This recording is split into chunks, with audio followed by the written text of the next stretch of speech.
চট্টগ্রাম নগরের ইপিজেড এলাকায় আগুন লেগে পুড়ে গেছে আকমল আলী ঘাটের জেলেপল্লী।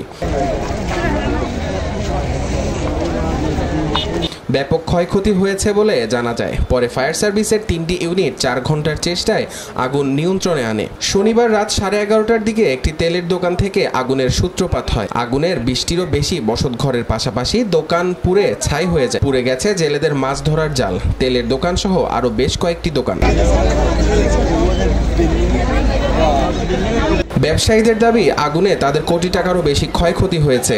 হঠাৎ এমন অগ্নিকাণ্ডের পেছনে কোনো ষড়যন্ত্র আছে কিনা তা খতিয়ে দেখার দাবি জানিয়েছেন তারা। ফায়ার সার্ভিস কর্তৃপক্ষ জানিয়েছে সেখানে বেশ কিছু তেল ও জালের দোকান রয়েছে। তেল থাকায় আগুন দ্রুত ছড়িয়ে পড়ে, যা নিয়ন্ত্রণে আনতে বেশ বেগ পেতে হয়েছে। তবে পাশেই সাগর থাকায় চারদিক থেকে পানির সোর্স পাওয়ায় আগুন নিয়ন্ত্রণে আসে। ফাহাদ ইবনে মাহমুদ, চট্টলার খবর, চট্টগ্রাম।